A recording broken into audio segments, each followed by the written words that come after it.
Hello दोस्तों, welcome back to my channel. तो कैसे हैं आप सभी लोग। आई होप कि आप सभी लोग अच्छे होंगे।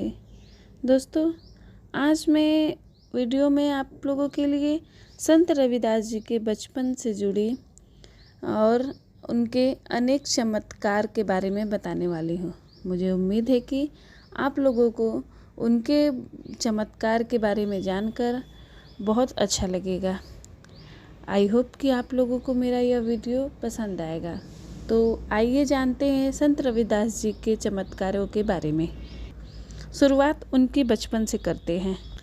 संत रविदास जी के बचपन में एक दिलचस्प घटना जुड़ी थी। कहा जाता है कि इनके जन्म के समय जो महिला उनकी माता के पास खड़ी थी, उसके आँखों में रोशनी कम थी। बालक के जन्म के समय इतनी रोशनी हुई कि महिला की आंखें पूरी तरह से ठीक हो गई। एक बार काशी नरेश वीर सिंह के समय कुछ ब्राह्मणों ने शिकायत की थी कि रविदास लोगों के धार्मिक उपदेश दे रहे हैं। इस पर राजा ने उन्हें शास्त्रार्थ के लिए बुला लिया। संत ने कई दिग्गज को हरा दिया। अंत में निर्णय लिया गया कि गंगा तट पर भगवान को सबके सामने बुलाना होगा। संक्रांति के दिन राजा घाट पर ब्राह्मण काट के ठाकुर जी के साथ पहुँचे। संत रविदास जी जिस पत्थर पर बैठकर काम करते थे, उसी को लेकर वहां पहुंच गए। ब्राह्मणों ने काट के ठाकुर जी को गंगा में डालकर मंत्र जपना शुरू कर दिया, लेकिन वह डूब चुका था। रविदास जी ने आंखें बंद कर पत्थर की शिला को गंगा में डाल दिया। इसके बाद वह जैसे जैसे अनुरोध करते जाते, शिला उधर की ओर हो जाती।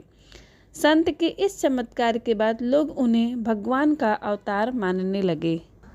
वैसे कहा जाता है कि संत रविदास जी के बचपन में उनके फूफा ने बच्चों को खेलने के लिए एक चमड़े का खरगोश बनाया था। रविदास जी खेलते समय उस खिलौनों को 3 बार पैर से ढकेल दिए। इसके बाद खिलौना सचमुच के खरगोश में बदल गया और दौड़ते हुए घर से बाहर चला गया। संत रविदास जी का जन्म काशी में हुआ था और रविदास जी को बचपन में रैदास जी के नाम से भी जाना जाता था। इनके माता पिता चर्मकार थे। इन्होंने अपनी आजीविका के लिए पैतृक कार्य को अपनाया, लेकिन इनके मन में भगवान की भक्ति पूर्ण रूप जन्म के समय तथा पूर्ण से ऐसी रची बसी थी कि आजीविका को धन कमाने का साधन बनाने के बजाय संत सेवा का माध्यम बना लिया। संत और फकीर जो भी इनके द्वार पर आते थे, उन्हें बिना पैसे लिए अपने हाथों से बने जूते पहनाते थे। इनके इस स्वभाव के कारण घर का खर्च चलाना कठिन हो गया था। इसलिए इनके पिता ने इन्हें घर से बाहर अलग रहने के लिए ज़मीन दे दिया था और ये बाहर रहकर अपना कार्य करने लगे। एक दिन एक ब्राह्मण इनके द्वार आए और कहा कि गंगा स्नान करने जा रहे हैं और एक जूता चाहिए। इन्होंने बिना पैसे लिए ब्राह्मण को एक जूता दे दिया। इसके बाद एक सुपारी ब्राह्मण को देकर कहा कि इसे मेरी ओर से गंगा मैया को दे देना। ब्राह्मण रविदास जी द्वारा दिया गया सुपारी लेकर गंगा स्नान करने चला गया। गंगा स्नान करने के बाद गंगा मैया की पूजा की ओर जब चलने लगा तो अनमने मन से रविदास जी द्वारा दिया सुपारी गंगा में उछाल दिया।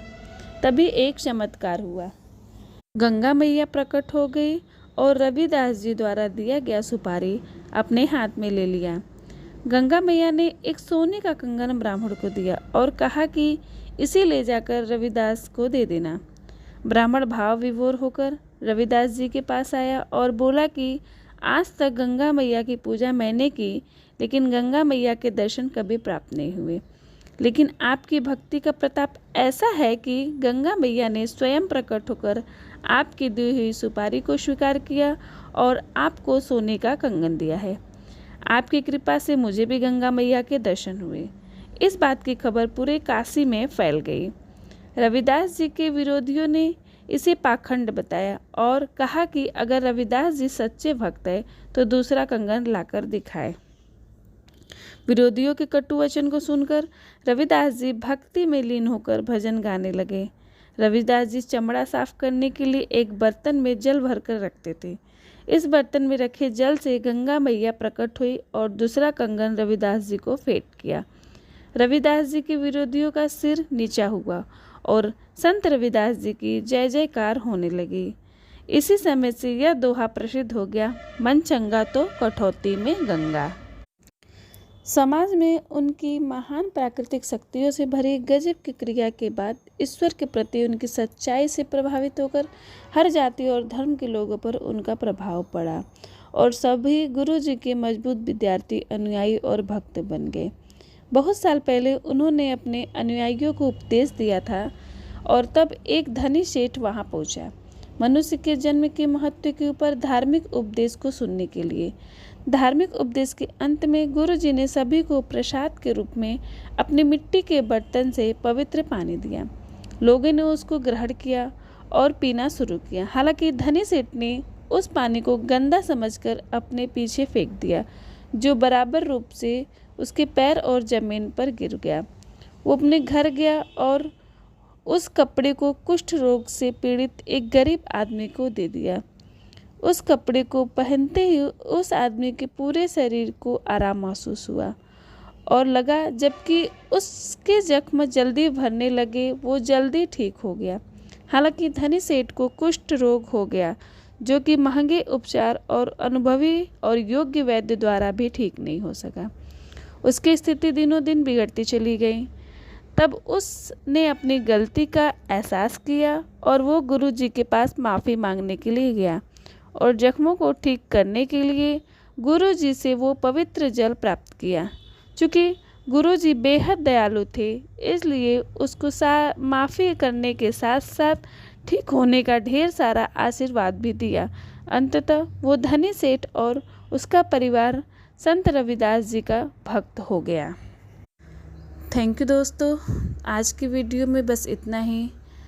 नेक्स्ट वीडियो में संत रविदास जी से जुड़ी और बातें और रोचक जानकारियाँ हम आप लोगों के लिए लेकर आएंगे। तो मुझे उम्मीद है कि आप लोगों को मेरा यह वीडियो अच्छा लगा होगा। अगर अच्छा लगा तो please please please rakhi facts channel को सब्सक्राइब कीजिए और मेरे वीडियो को लाइक कीजिए, शेयर कीजिए और कमेंट बॉक्स में कमेंट ज़रूर कीजिए। Thank you.